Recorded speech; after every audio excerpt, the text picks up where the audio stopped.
All right. Well, we are blessed with a new laptop, at least for the session. So this should work. It should work pretty well. We want to talk today about a couple of things. I was asked to do something on Divine Counsel Worldview, which is what we'll do this morning.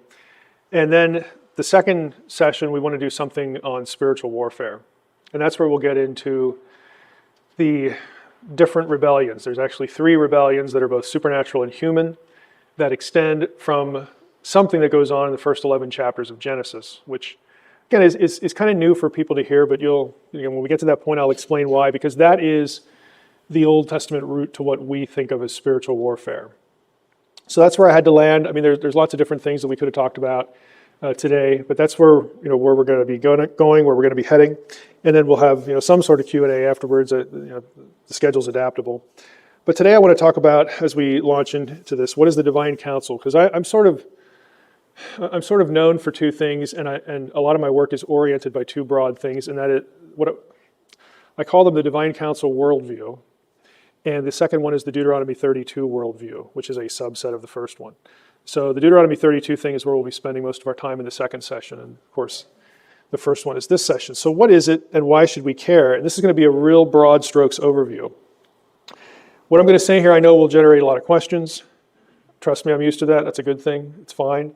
Because there are going to be some things in here that you may never have heard before. If you're the kind of person like me, okay, who just wants more information, this is the best thing I can do for you in this setting. And that is, there are several places online that you can go to for questions. So, okay, why isn't it linking out? It should link out. There we go. This is my website, drmsh.com. And you could Google this. Just Google drmsh.com. And I have an archive page that is basically home to stuff I've written that is published in different places. All in one page. FSB is Faith Life Study Bible, which is the Logos study Bible. The digital version is a lot longer than the physical version. And journal articles. Okay, a lot of these journal articles you can't find anywhere else. Since they've been in publication for years, I more or less just presumed permission to put them up. There's only 2 that would, I wondered about, but I get asked the question so frequently about more information that I put it on here. So there's an archive page there. You could Google, find that. We also endorse, this is not my Facebook group, but it's one that has been put together by people who are really into the content, Divine Counsel Worldview Facebook group. It is adminned regularly by people who know the content well. So you could always ask a question here too. Once in a while I'll chime in, but again, if you get to be a member of the group, just ask and they'll put you in. There's a lot of discussion there too. For a quick definition, if you were in a conversation with somebody, what is the Divine Counsel? This is my webpage, thedivinecounsel.com. This is an excerpt from an article I wrote for InterVarsity Press in one of their dictionary series. And just a quick definition on the right-hand side, you get a few papers, but not a lot of the material you'll get on the archive page. So I wanted just to make you aware of that. And we're going to jump in today because I know it's going to generate some questions. Now, I like to start, of course, in Psalm 82. And for the sake of our discussion here, since we have access to Logos, let me make this bigger. We're going to do it right from the text, okay, in the system. So this is the NRSV. God has taken his place in the divine counsel. In the midst of the gods, he holds judgment. Now, generally, I like to tell people the divine counsel is just an academic word for the heavenly host. Okay, the Lord of hosts, very familiar, epithet title of Yahweh in the Old Testament. The hosts are those heavenly beings that are, subservient to him. So that's sort of a good pithy definition. It's not, terribly precise depending on the context because there's more to it than that. But divine counsel is biblical language. Okay, there are a number of words for council or assembly in Hebrew. The one that's here, I'm not going to bother, I guess I don't know what you have here, so let's just play. See what we have here on this. Oh, there we go. Open Lexham Hebrew Bible. So if you have a little Hebrew, we can just point a few things out here. We have Elohim Nitzav Ba'adat El. Adat is one of those words for council. Kahal is another one. Council or assembly. Sod is another one. Council or assembly, okay. It refers to a group, a deliberative body, if you will. So I'm just going to flick that off here. What we have here is we have a group somewhere in the spiritual world. We'll talk about why that is the case in a moment. And we have God presiding over it. And I'm going to use a little bit of the interlinear here. If I could open the pane, I don't know. This isn't my Logos here, so I'm not sure why the pane isn't opening, but let's just try it. Yeah, we're not going to get the pane to open. Well, that's unfortunate. Ah, there we go. Reverse interlinear pane. That's what I'm looking for. So let's go back up here, get rid of that. All right. So we have Elohim, and I'm going to use the English here. Pardon me, this is not my desktop setup, so I'm looking for Surface. There we go. And let's turn that off. Now we're back. All right, God has taken his place in the divine council. You notice when I click on God, the right-hand column there, it's the word Elohim. It's easy. Okay, this is one of the most familiar words for God in the Old Testament. Most Bible students know Elohim is a word for God, capital G-O-D. And it's capital G-O-D because, again, not to bore anybody with Hebrew stuff, but here's the verb form. If I hovered over this, please open. Yes, it does. It's a singular verbal. It's a participle. So the grammar tells us that, hey, this Elohim here, even though Elohim is morphologically, in other words, the way it's spelled, im is a plural ending. We should translate this as a singular because of the verb it goes with, subject and verb. We have words like this in English, by the way. If I say fish, am I talking about one or more than one? You don't know. Right, there's no way for you to tell. I have to put it into a sentence. So the grammar tells you. The fish is in the tank. It's obviously singular now because is a singular form. If I say the fish are in the tank, well, now you know it's plural. Okay, Hebrew is the same way. So Hebrew has words like this, English has words like this, Elohim is one of these words. You don't know if it's singular or plural in meaning, that is semantically singular or plural, until you put it in a sentence. Doesn't matter how it's spelled. Okay, so if you're a fan, and God forbid if you are, if you're a fan of Ancient Aliens on TV, first of all, you should repent, okay, if you are. But they love to say things like, oh, Elohim's plural, that means the Bible teaches we were created by plural celestial beings and they must be aliens, you know. And then the guy with the big hair comes on and says it must be aliens. Giorgio, what a guy. No, it doesn't mean that. Okay, Elohim, it doesn't matter how it's spelled, you put it in a sentence, and then you know. Now, if you keep reading here, capital G-O-D has taken its place in the divine council in the midst of the Elohim. Aha. Same word, 2 times, same verse. This one's plural because you can't be in the midst of one. You can only be in the midst of a group.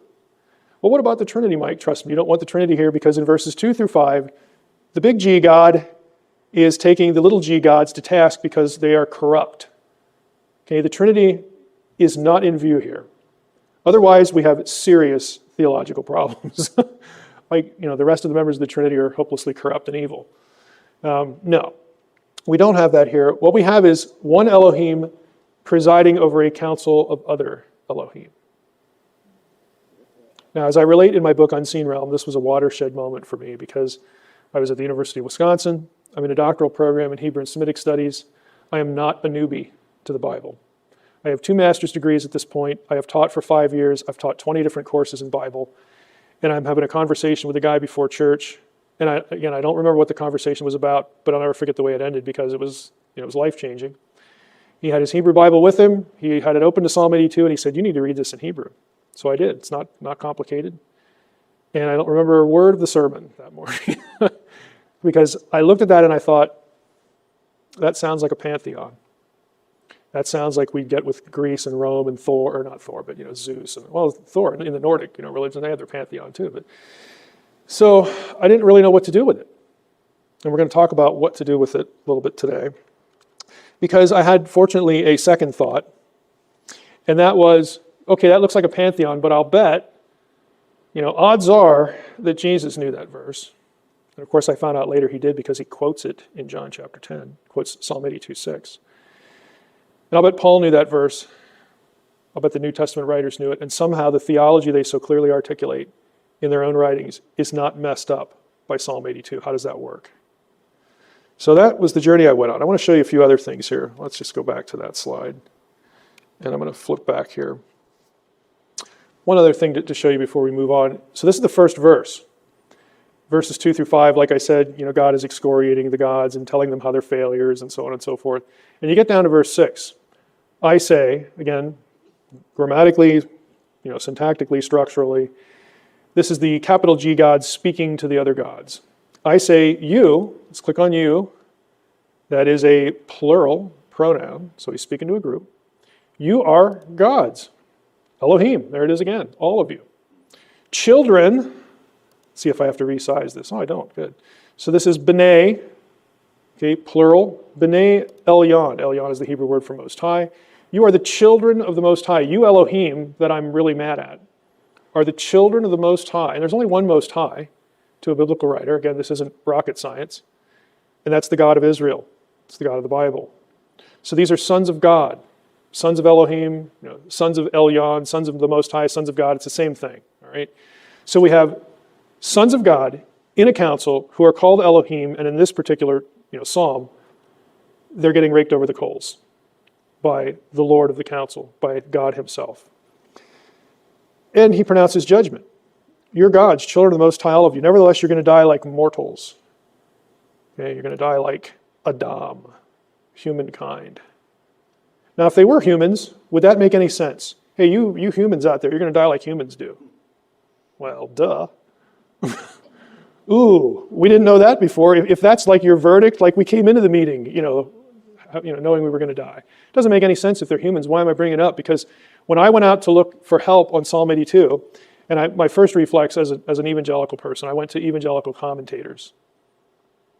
That's what they tell you, at least back in the 1990s. There are a few exceptions now. Oh, the gods here are just men.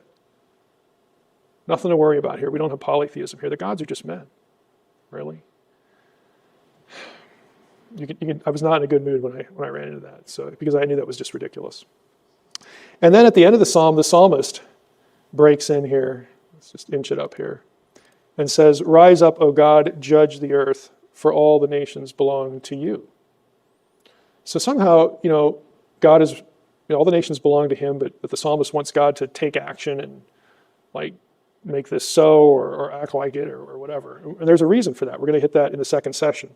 It's part of what's called the Deuteronomy 32 worldview. But you have a psalm here that, again, I had never seen any of this.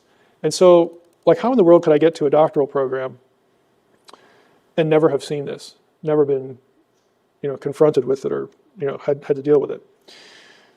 So in Unseen Realm, I talk, again, a little bit about this. We're going to traverse a little bit more in Psalm 82 and Psalm 89.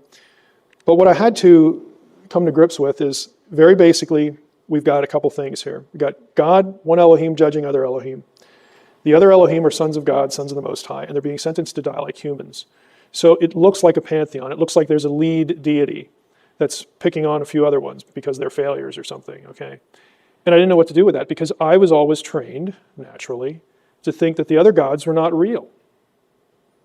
They're just idols. They're just blocks of stone or wood. There's nothing to them. They have no substance. They have no existence. There's only one God that exists, and then Psalm 82 hits you in the face. So what do I do with that? Now, I'll put it this way. I have come to think like a biblical writer on this. The gods are real because the text says so. So I had to come to the point where I'm not going to elevate my tradition or elevate the way I've been told to think about a particular verse when it violates the text. But let's just try to embrace what the text says and see how that works. And it took me into all sorts of different places. I'm not going to click out to every one of these, but Psalm 86:8. Do you believe this or not? There is none like you among the gods, O Lord. Do you really believe that? Biblical writers did. I'll tell you what the biblical writers didn't believe. They wouldn't be meaning this. There's none like you among the beings that we know aren't real, O Lord. There's none like you in the non-existent vacuum. In other words, for God to get any glory out of these kinds of statements, the comparison has to be meaningful. He has to be compared to something that he can be compared to, We go to Psalm 95. For the Lord is a great God, a great king above all those other beings that aren't real. You are better than beings that aren't real. Believe it or not, you're better than Captain America. You're better than Iron Man, even though it hurts to say that, because Iron Man was my favorite growing up. You're better than Spider-Man. Fill in the blank. You're better than a fictional character. You know why? Because you're real. They're not. They're made up. So do we really believe this stuff that the text says? Is the Lord a great God and a great king above all gods? Yeah, he is. But to make that a meaningful statement, you have to allow the text and the biblical writer that God inspired to consider that the gods were real and they are inferior to the God of Israel. Otherwise, the statement has no meaning. And there's a lot of statements like this. There's a truckload of them. Let's just go down to this one. I think this one has the most punch, really. This is Deuteronomy 32, and this afternoon we're going to go back a little bit to verses 8 and 9. It's going to be our focus. But Deuteronomy 32 is, in short form, the rehearsal of Israel's history. They leave Egypt. God delivers them from Egypt through the hand of Moses. And, they go to Sinai, and then they fail in Numbers 13 and 14, because they're afraid of the Anakim. And then they wander around for 40 years, and eventually they become idolaters, the period of the Judges. All this stuff. We know the story. Deuteronomy 32 is a short form. But you get to verse 17, sort of in the middle of that story. And here's what it says. They, the Israelites, let's just turn on our interlinear here. They sacrificed to demons. The word there is shadim in plural. These are not demons like you think of in the Gospels. Again, I don't think we're going to get into that today, maybe in a Q&A. But that's not what these guys are. A shade comes from Akkadian for shadu or shadu. It refers to a number of things, but one of the contexts it refers to is a territorial entity. It's a being that has power over a certain area. Okay? And that's what these guys are because of verses 8 and 9, but I don't want to spoil this afternoon, so I'm not going to scroll up there. But the Israelites wind up sacrificing to these deities in other places, other nations that are not Israel. How do we know? Well, they sacrifice to demons, not God. The God they should have been sacrificing to, no, we're not going to do that. We're going to sacrifice to these idiots over here. Okay? To deities, oh, look at that, the word's Elohim again. They sacrificed to other Elohim they had never known, to new ones like they just run into. Now that they're out of Egypt, they're wandering around and they encounter other deities that they have no history with. Abraham and Isaac and Jacob, they don't have a history with Chemosh or this or that deity. But the Israelites seem to run into a new deity and they say, oh, let's sacrifice to that one. I'm being a little flippant here, but there's a reason why we had the exile, and it's primarily idolatry. But look at that. The Elohim are referred to as shadim, demons. Why is this important? How do we know that they really believe that they were real? Well, let's use Paul for an example. I think Paul's probably a good source. And I think you'd have to be a sort of an idiot to say that Paul didn't believe demons were real, because he has some confrontations with them. And you get to 1 Corinthians 10, this is one of the meat sacrifice to idols passages. The other one's 1 Corinthians 8, where Paul says, who gives a rip? We know, though there are other lords and gods out there that people call lords and gods, for us there's only one. Okay, so right away, he's not denying that the other ones are real. He's saying that they're not ours. And then he says, because of that, go ahead and eat the meat sacrificed to idols. Again, unless you have a weaker brother, then you need to, defer your liberty and all this kind of stuff. Well, you get to chapter 10, and he's a little more concerned, and, you can pick up any standard commentary on this. Paul okays in chapter 10 eating the meat if it's sold in the marketplace. Why? Because it is a step removed from the actual temple sacrifice, the actual ritual. What he's concerned about is participation in the ritual to these other entities. And look what he calls them. Does this sound like Deuteronomy 32:17? I imply that what pagans sacrifice, they sacrifice to demons and not to God. Demons, not God. I do not want you to be partners with demons. You cannot drink the cup of the Lord and the cup of demons. You cannot partake of the table of the Lord and the table of demons. Like, how many times does he have to say this? Are we provoking the Lord to jealousy? Are we stronger than he? And even that line, right down here, the Lord saw it and was jealous. Okay, what Paul's doing is he's quoting Deuteronomy 32:17-19. He's pulling out a few phrases from those three verses in Deuteronomy. Why is it important? Because Paul believed that demons were real. He quotes Deuteronomy 32 to make the point. And there, in Deuteronomy 32, these demons are Elohim. The Elohim are real. Otherwise, you'd have to deny or disagree with Paul. Good luck. Okay, I mean, you could do it, but don't call yourself an evangelical. Don't tell me you have a high view of Scripture if you're going to do that. I'm not buying it. Okay? You either respect what the text says, and Paul is very direct here. You have to deny Paul believed in, good grief, other supernatural beings here. Quoting a passage that calls them Elohim, or you just, or you accept it. You accept what the text says. And I had to go through all these hurdles myself. So I'm not like being a hard-nosed here against anybody. I had to go through every one of these steps myself. And I asked myself, at some point, well, okay, why does this trouble us? Why does it trouble me? And the reason is pretty simple. It wasn't simple at the beginning, but it took me a few months, and it finally clicked in my head. The reason I was bothered, that was the easy part. What to do about it was a little more difficult. But it's one of those things that when you see, it's like, this is so simple. How could you not figure this out months ago? It troubles us because we are trained as Christians, and just generally as Western people from the Judeo-Christian Western civilization tradition. We are trained to think when I see the letters G, O, and D on a screen or a piece of paper, our brains just default to, the letters G, O, and D mean a specific set of unique attributes.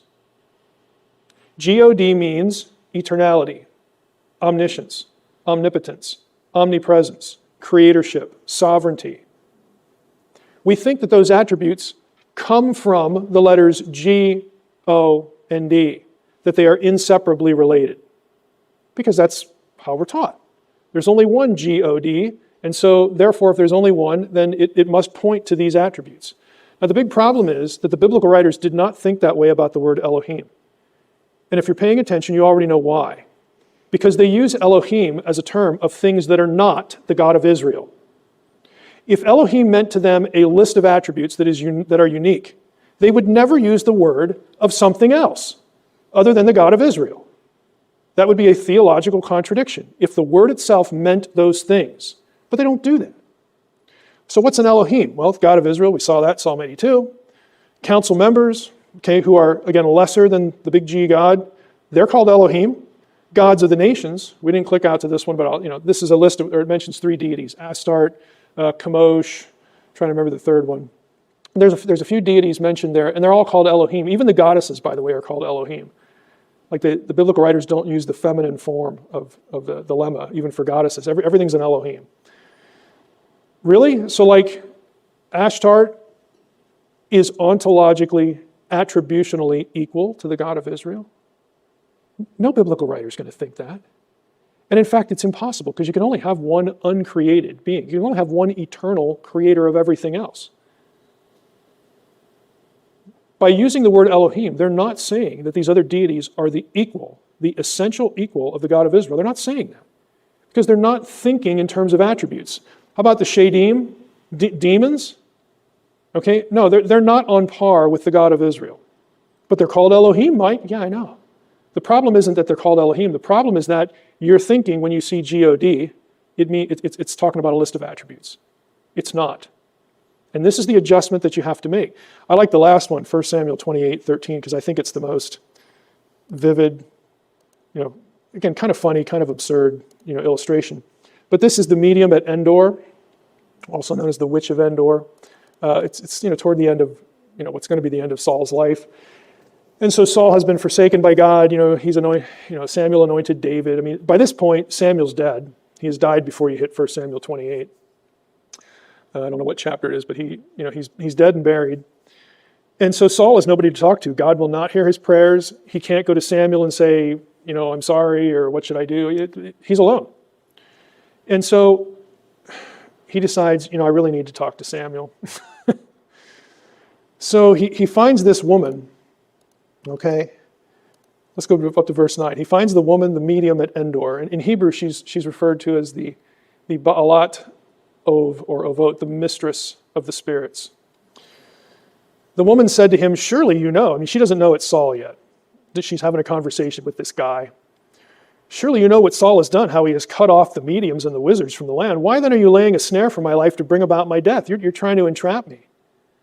And he said, but Saul swore to her by the Lord, as the Lord lives, no punishment shall come upon you for this thing. Then the woman said, okay, I'll trust you. Whom shall I bring up for you? And he answered, bring up Samuel for me. So when the woman, we're not told what she does, but whatever she does, Samuel comes. When the woman saw Samuel, she cried out with a loud voice. Now she does the math in her head. And the woman said to Saul, why have you deceived me? You are Saul. Like she's thinking she's going to die now. Like she really was entrapped. He's lied to her. And the king said, don't be afraid. Have no fear. What do you see?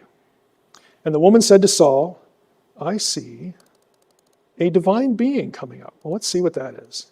I see an Elohim coming up out of the ground. And Saul says, what does he look like?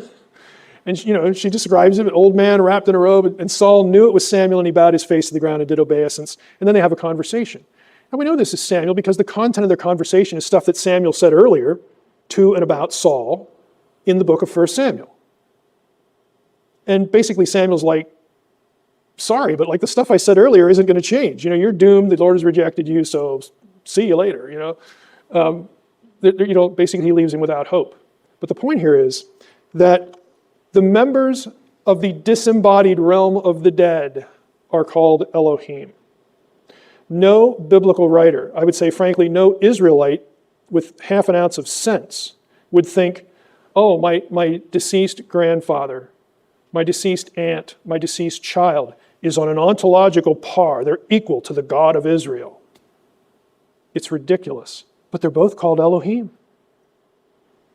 Elohim has nothing to do with a specific set of unique attributes. And until you grasp that, and again, I had to go through this whole process, until you understand that, you're going to read Psalm 82 and think, I better call the gods men there or else I have polytheism.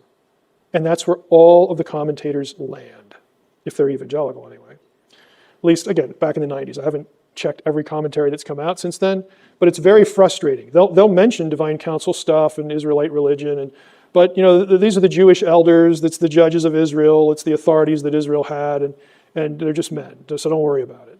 Now the critics, okay, those who don't have any sort of theological confession, we pejoratively refer to them as liberal critical scholars, and some of them deserve it, but some of them just don't have any theological commitments, but they're not hostile. They love Psalm 82. Oh, they're all over that. Why? Because it allows them to argue that Israelites, even biblical writers, evolved from polytheism to monotheism. I can give you the names right now of evangelical scholars who write books for the popular level and have podcasts that say that. Okay, I reject that.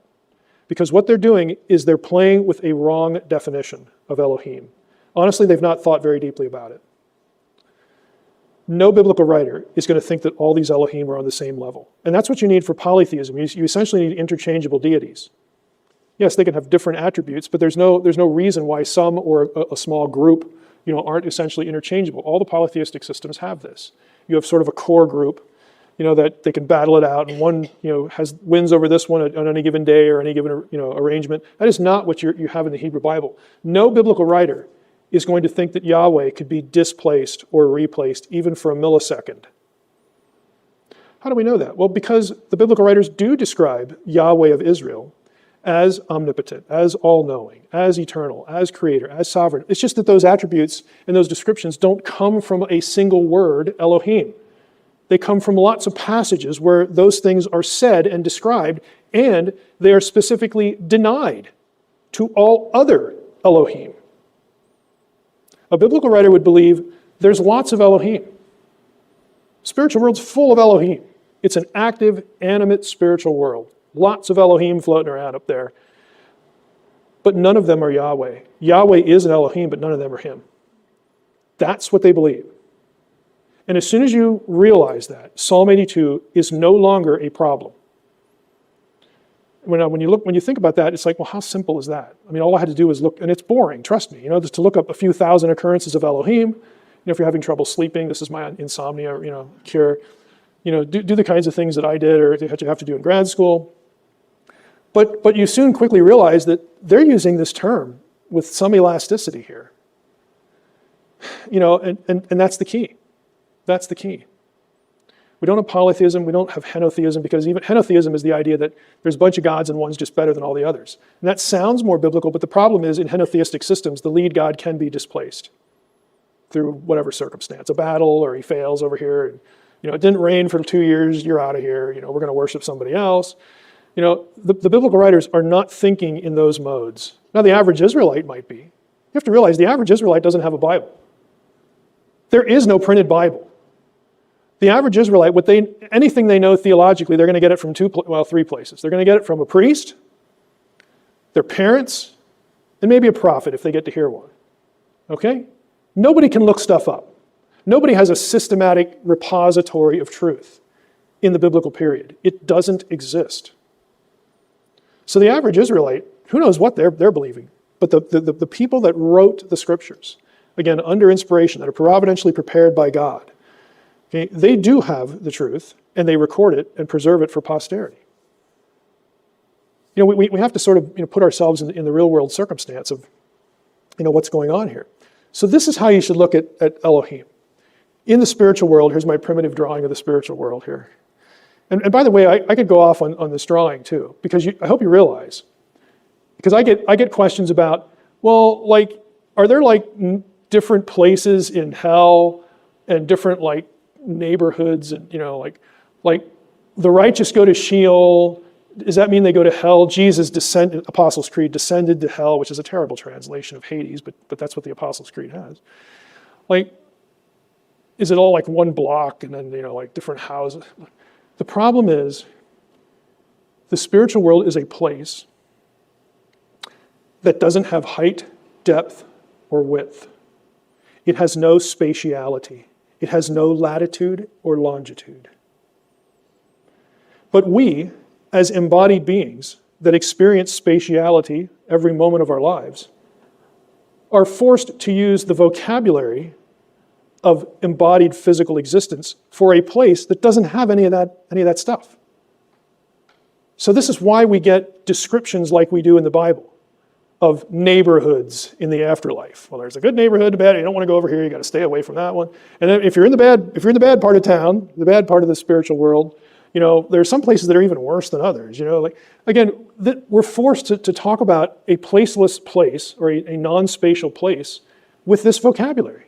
So sometimes I would tell students things like, okay, we're gonna do a little assignment, in-class writing assignment, and what I want you to do right now is describe the spiritual world, but you're not allowed to use any terms that have height, depth, or width, or spatiality. Go. And they look at you like, what am I supposed to do now? Okay, let's change the assignment. I want you to draw a spirit being, but you can't use any vocabulary of embodiment. Go. I got a blank piece of paper. How's that? You win. Okay, that's the answer. We don't have the language to describe a thing we have never experienced and actually have no part in living in. We are left to use the vocabulary we have to do the best we can. And the biblical writers are no different. God picks them and says, no, do the job. Use the language that you have, because you're writing to people that use the same words. Even if I downloaded super fantastic, nonsensical to everybody else vocabulary, but that would be the perfect vocabulary, anybody reading your stuff isn't going to be able to understand it. So it defeats the communication enterprise. That isn't what God does, okay? God picks people, says, here's what I want you to do. He prompts them to write something, do a good job, okay, 2 thumbs up, you pass, that'll do. God knows he's dealing with people. He knows what he's working with, and he's fine with using them, okay? He's made that decision, he's going to do it. So when we come to the spiritual world, in the spiritual world, you've got a lot of Elohim. You have the council members, the demons, quote unquote, gods of the nations, disembodied dead, and you have Yahweh, of course. And Yahweh is a Godhead. Last night we talked mostly about the two, the binitarian, okay, the two Yahweh figures. Yahweh is more than one person in one essence. And by the way, that is not a unique idea to the Hebrew Bible. You can find that idea in Assyrian texts as well. So I'm sorry, Bart Ehrman, or again, some other scholar that wants to say all these ideas are invented later. You don't know the material. Okay, you just don't. Other nations have this category that a deity can be 2 deities in different places and yet be the same. Okay, that's not an invention. that is in the Bible alone and something late. They have these categories to think about deity with. So, this is why, just rabbit trail one more second here. If you're interested in that subject, I recommend to you Benjamin Sommer's book. It's Sommer. He is a Jewish professor of Hebrew Bible at the Jewish Theological Seminary. Hint, he's Jewish. Okay? He is not an evangelical Christian, but his book, Bodies of God, talks about this. Now, you'll have to pardon him because he doesn't have all the Christian nuancing, so he's going to sound a little bit like a modalist. If you know what that is, then you can catch the drift here. But he will say things point blank in his book, that the idea of a Christian Trinity is perfectly compatible with the Hebrew Bible. That is a Jew saying stuff like that because he knows the wider ancient Near Eastern material. And we talked about the two powers thing last night. I mean, again, there are streams of Judaism. They're well aware of this. So again, this is what we need to be thinking about. Elohim as a term, think of it this way. You would use Elohim as a term to describe something if that something was a member of the disembodied spiritual world. That's all it is. It has nothing to do with a specific set of unique attributes.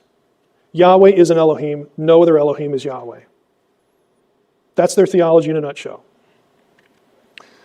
Now, I often get questions. Right, so we're going to go through some FAQs. And by the way, I don't have a clock here. Well, I guess I do have a clock. Of course, now I don't remember when we started, so I'm going to ignore the clock. So I have a habit of doing that anyway. Clocks are a big fail, with me. So a couple of FAQs. Isn't it true that the Old Testament calls Jewish elders or judges gods? This you'll get all the time. And there are people who post things on YouTube or whatever, internet, snickering at me and, Heiser is just, this is ridiculous. Doesn't he know this? Yeah, I know it. Okay, that would mean, again, the gods here are just people. More broadly, the Jews get to be children of God. Newsflash, like the rest of us. Acts 17 said that, Paul said that to the Gentiles too. They get, that's all it means. The gods here are just men. Isn't that true? Short answer is no, but I don't like short answers. Let's go out to Psalm 89 for this. This implodes in two quick ways, and then you get into the nuts and bolts of the stuff. So here's Psalm 89. Now remember, what you're supposed to believe is that in Psalm 82, the gods in the council are just men. Yes, I know you're thinking, well, why are men sentenced to die like men? Just throw that out of your head. Yes, I know that's a contradiction, but let's just pretend verse 6 isn't there.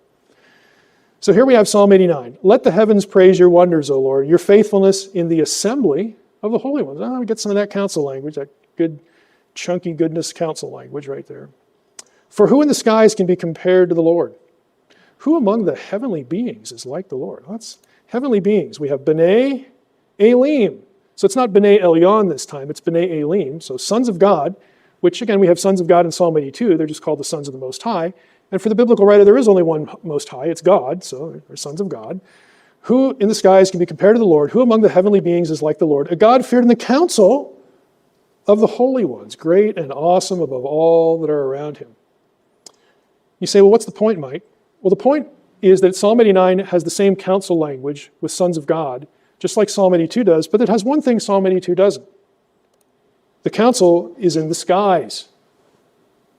So again, the last time I looked in both my Bible and the world around me, we don't have a bunch of Jewish people in the skies ruling things. I'm sorry, but we don't. We don't have a group of Jewish mortals ruling anything in the spiritual world either. How would that make sense? It doesn't make any sense, but you will see this all the time. The skies, again, this is vocabulary for where God lives, just like the heavens. Shemayim, here it's Shakak. How do we describe, again, as beings who are embodied and we don't have the vocabulary to describe what it's really like to be disembodied and placeless? That we're not confined by space and time. How do we describe? We can't. So what we do, and biblical writers are no different, they use the language available to them to describe where God is and where not. So God lives up there. He lives in the heavens. His host are the starry skies, the heavenly host, the celestial host. God might also live on the top of mountains. By the way, in the biblical world, they didn't have REI, where you'd buy equipment and then go climb a mountain. They don't do that. They don't have oxygen tanks, okay? Nobody is going to the top of mountains. The gods are perceived to live there because it's remote, it's distant from icky mortals. But they like to live in the heavens. They're celestial beings. A lot of, some gods will live in the sea for the same reason. Because you can't live there. You don't live there. It creates distance. It's otherworldly. It's an otherworldly existence. This is why the gods live where they live. We could drill down and talk about how the gods also live in paradise gardens and paradise mountains, because, of course, the gods would have the penthouse. When they come to earth, okay, they live in the best places, where there's no want, they always have enough water, they always have enough food, because they're the gods. Like, duh. They're just going to have the best of everything. Again, these are the ways that biblical writers and other writers across cultures, this is the way they describe beings from this other world using ideas from our world to communicate the distance between us and them, to indicate the otherness of them compared to us. It's just it's the only strategy you have. And Shakak and Shemayim, this is what it's trying to accomplish. The council's in the skies, it's up there. It's where the spiritual world is, it's up there. Again, there aren't, I see a Jewish guy, he just floated across. No, it's ridiculous. And it's amazing you'll find this in academic literature. They'll also appeal to Exodus 18. Now again, remember, this will be interesting to see if my visual filter came over. Let's just see here. Oh, bummer, it didn't. So that has to be resident on my laptop. So we learned something. Okay. Let me think here. Do I have... You know what? Pardon me for a second. Let's see here.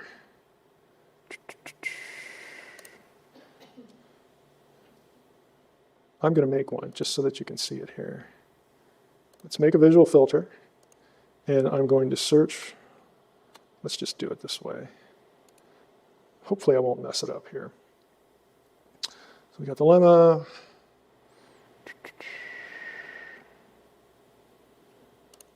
No, don't want that.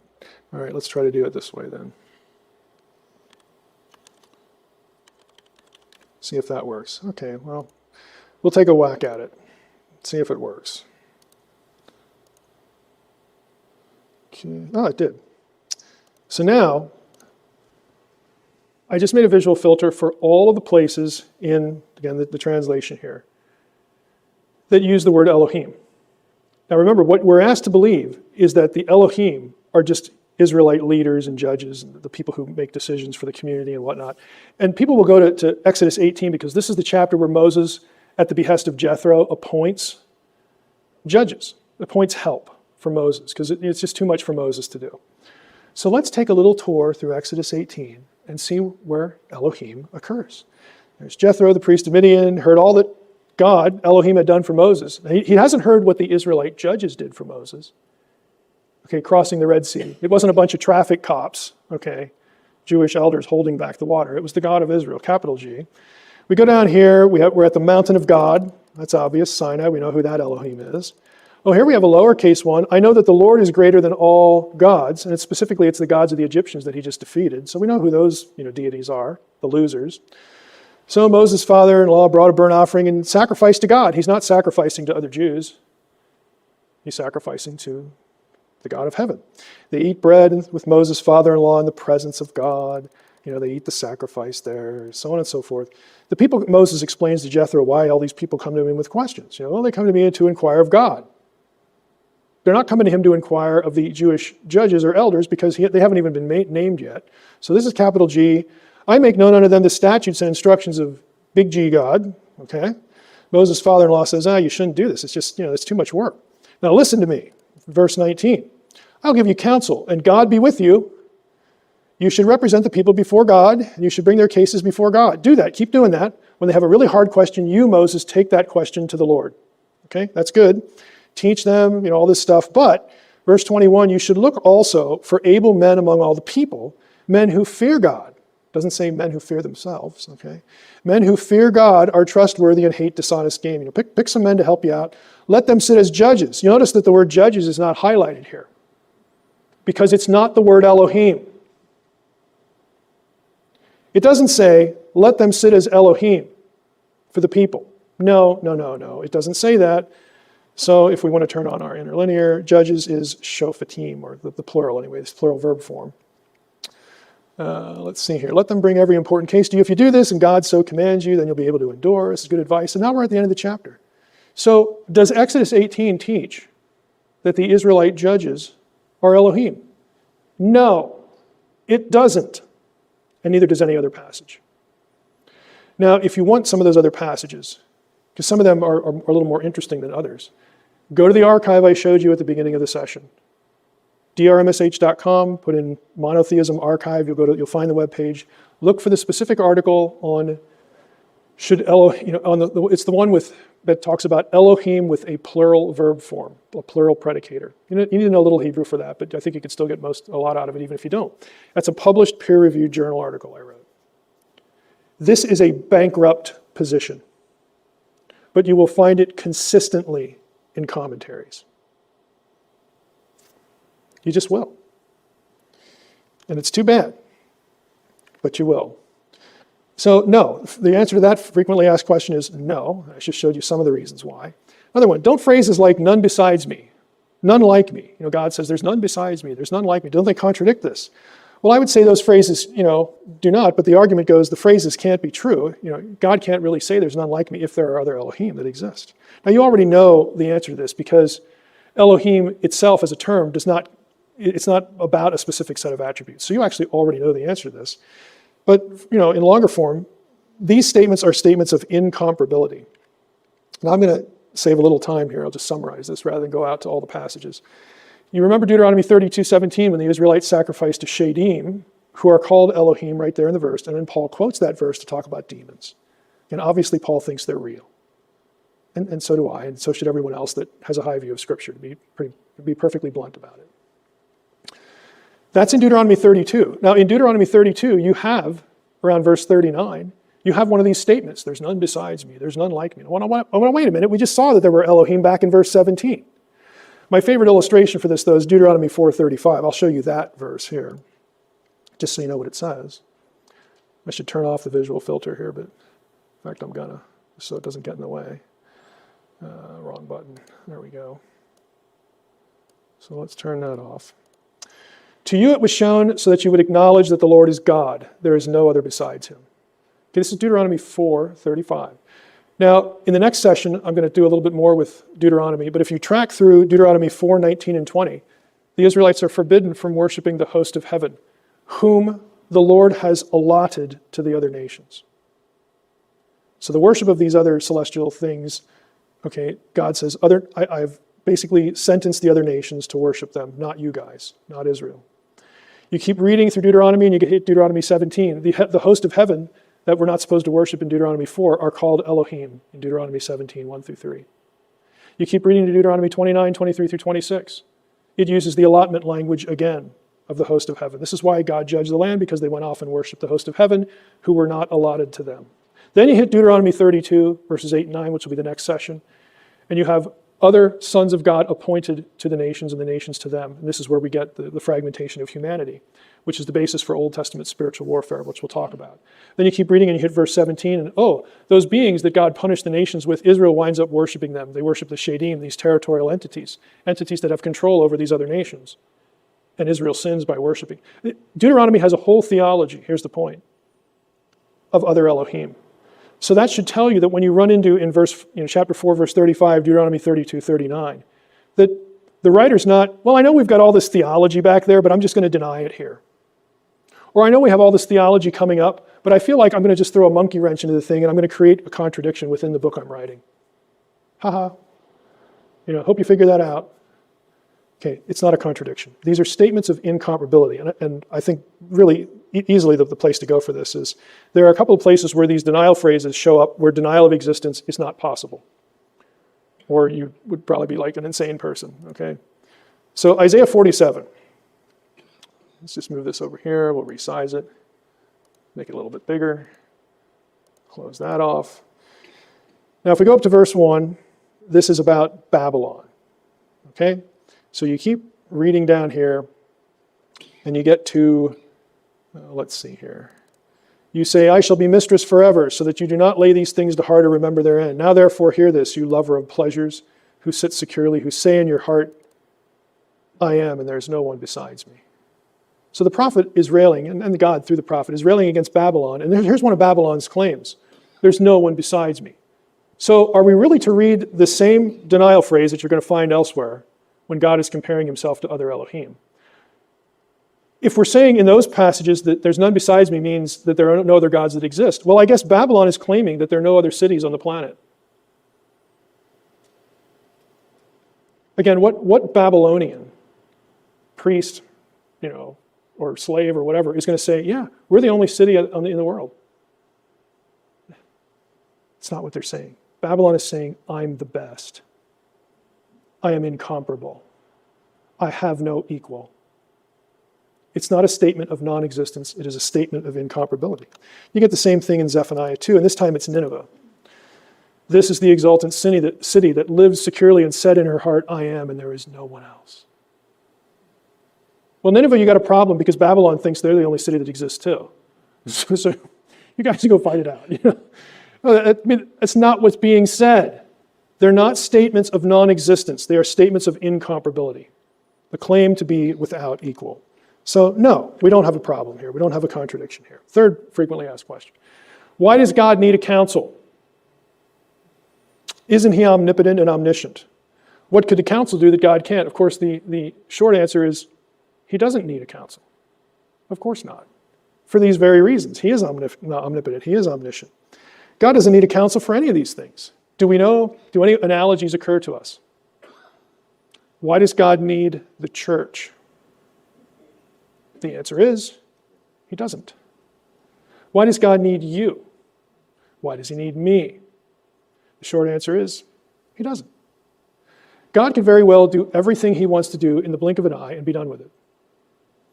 So the larger question is, why does he use you and me and the church? And why does God allow participation of other heavenly beings in a council to make decisions? Why does he do that? The answer is, he just likes to do that. That's the way he operates. And there's a deeper reason for it. It gets us into the whole image of God concept. Imaging is a status. It is not a quality. It's not an attribute given to humans. It is a status. And it's also a status given to the beings that God made like himself in the supernatural world. This is actually why we get plural language in Genesis 1. You have two families, essentially. The spiritual family, the human family, originally they were supposed to be one in one place, Eden. Heaven comes to earth because earth cannot go to heaven. Where God is, his entourage is with him. His servants are with him. He creates humans to be fit for sacred space. It is the most natural thing in the world in God's head to have humans with him, with the rest of his heavenly host. That's what's lost at Eden and what is being regained in biblical theology all the way to the end of the book of Revelation. Okay, I just gave you the biblical meta-narrative in like 30 seconds. That's what it is. God does this because he created them and he created you, humans, in such a way, he shares his attributes with us, that he can make them, and here's the image idea, he can make them his proxies. We are his proxies, his representatives on this planet. Humans are. Now the fall that is marred and messed with, it's not lost. We know that because of Genesis 9:6. Okay, we're not going to worry about that right now. But believers are the only ones that can even have a prayer of imaging God properly, because we also have the Holy Spirit. Okay? I mean, all these concepts Holy Spirit, image of God, kingdom, they're all interlocking. And this is the problem that we have, sorry for the rabbit trail, but this is the problem we have within churches, serious churches, the real ones, the believing ones, like this one. Every church has the same problem. And that is, we are tasked as those who teach and preach, we want to communicate biblical knowledge and biblical truth. But the difficulty isn't so much giving you data points, because if you stick to the text in your preaching, people are going to learn the scriptures, and that's what the pastor's job is, fundamentally. But it becomes difficult to know what to do with the data points. You have to have some sort of overarching story or meta-narrative or whatever. You got to have a framework into which the pieces fit. Think of how you build a puzzle. You create the perimeter first, and that gives you guidance on what to do with the rest of the pieces, and you build it out. And the problem is we have a lot of people who know biblical data points, but they don't have anything into which to put them so that they can see how they interconnect. That's the issue. And so all these things are familiar. They were familiar to me, they were familiar to you, but I didn't have any means to see the interconnectivity of it. That's what's missing. Again, and you're fortunate to be at a church that this is the effort that's being made. And it's not easy. It's a difficult task. It just takes a lot of time. And this is one of those things, Why does God need the church? He doesn't. Why does he use it? Why does he use a council? Because he created beings to not only be his children and to represent him, he created them to be partners. That's part of imaging. We act as he would in our place. Okay? We are essentially him to the rest of the world. The ultimate imager is Jesus. That's why he's called the image of God. You realize Jesus is called the express image of God in the New Testament. We are being conformed to the image of his Son. Okay, this is discipleship. It's becoming more like him and behaving like he does and is and would do. All these things are interlocking. They're interrelated. So a couple of examples. Again, we're basically running out of time here. I'll show you one. Well, I might cheat and show you two. This is Micaiah. The short version is, Micaiah is a prophet of Yahweh. He's in jail, under the wicked king Ahab.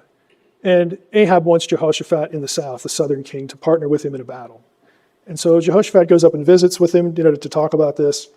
Ahab trucks out all his prophets, and they, oh, Ahab, you're awesome, thumbs up. Yeah, you're the big dude, you're going to win. Go up there and kick butt in remote Gilead. And Jehoshaphat's looking around and he actually asked, is there a prophet of Yahweh around here we could talk to? And Ahab says, yeah, I have one of those, but I hate that guy. Because he actually says, I hate him because he never tells me what I want to hear. So they bring him out, and Micaiah, sort of acts like the Baal prophets at first to make a joke of the whole situation. But then he gets serious and he says this. So Micaiah said, therefore hear the word of the Lord. I saw the Lord sitting on his throne with all the host of heaven standing beside him to the right and to the left of him. And the Lord said, who will entice Ahab so that he may go up and fall at remote Gilead? Then one said one thing, another said another, like a debate breaks out in the meeting of the heavenly host, in the council. And they think, I got this idea, that idea. No, your idea is stupid. So they actually have a little debate until a spirit came forward and stood before the Lord saying, I've got it. Okay, I'll entice him. How? The Lord asked. He replied, I'll go out and be a lying spirit in the mouth of all his prophets. And then the Lord said, yeah, that'll work, because I know Ahab really well. He's going to fall for that immediately. It's going to appeal to his ego, all right? I'll go out and be this lying spirit in the mouth of his prophets. The Lord said, you will entice him, you shall succeed, so go out and get it done. Now, earlier in the chapter, God has decreed that it's time for Ahab to die. But he lets members of his host participate into how we get that done. How are we going to carry out the Lord's decree? He lets them participate. And we can go to Daniel 4. This is a little quicker. We'll skip Daniel 7 because we saw that last night. Daniel 4, this is Nebuchadnezzar is visited by a watcher, that is a holy one. And this is when he gets visited by this supernatural being, and the being says to Nebuchadnezzar, because you're so arrogant, you're going to go insane for a while. You're going to eat grass, your fingernails are going to grow real long, you're just going to be basically an animal. But I just want you to know why this is happening to you, because you're a jerk. Okay? So, they go through this, and you get down to, let's see here, verse 17. The sentence is rendered by decree of the watchers, plural. The decision is given by the order of the holy ones, plural. It's a council decision. You go down to verse 25, we realize that we don't have a rogue council here. Here, you've learned that the Most High has sovereignty over all the kingdom of mortals and gives it to whom he will. Right here, this is a decree of the Most High. So God and his council are in agreement. But nevertheless, the text actually says, and the watcher tells Nebuchadnezzar, the council has decided that you're going to be a beast for a while. Sorry. Not sorry. So God just chooses to do this. Last one here. What about Jesus? Haven't you ever wondered, Son of God, sons of God, because you have sons of God in the Old Testament that are supernatural beings. Like how do we do this? How does this work? How can Jesus be the Son of God? We're not going to go to John 10, we don't have time for that. But John 3:16, we all know, for God so loved the world that he gave his only, in some translations, only begotten Son. Okay, the word there is monogenes. Let me just show it to you so you know I'm not making it up. Ooh, lots of highlighting here. You must like this passage. Okay, ESV has only, all right? There it is, monogenes. It used to be thought that monogenes, the Greek term, came from two separate Greek words, monos, which means alone or only, and then genao, which is a verb which means to beget, to produce children, okay? And so this is why older translations, or again, pretty traditional translations, will have only begotten. This really isn't the opinion anymore, again, through a variety of reasons. Now it's considered that monogenes comes from monos, one or only, and gene, which means kind or type. So the term literally means one of a kind, unique, which is why you get only here. Some other translations will have God gave his unique son. And what's interesting about it is the term actually shows up in Hebrews 11:17. By faith, Abraham, when he was tested, offered up Isaac, and he who had received the promises was in the act of offering up his only son. There it is, monogenes. Question: was Isaac Abraham's only son? No. In fact, he's not even the oldest son that Abraham had. Ishmael was born earlier by a different woman, which is actually the key. Why is Isaac referred to as monogenes? Because he's unique. He is the son of Sarah, who could not have children. And he's also the son of the promise. That's why he's called monogenes. So it's perfectly fine to have multiple sons of God who are celestial beings. That doesn't step on Jesus in any way, because Jesus is monogenes. Jesus is unique. What's unique about Jesus that isn't true of all the other ones? He is God. They are not. He is. He's also eternal. He's got some other attribute things going for him, in his pre-incarnate state. But this is why there's no contradiction. And it just requires a little bit of thought. So that's actually the last slide. We can stop here. And I don't know, Cody, I don't know how much of a break you want to take, but we will hit the next topic. I would guess in 10 or 15 minutes, something like that, 10 minutes.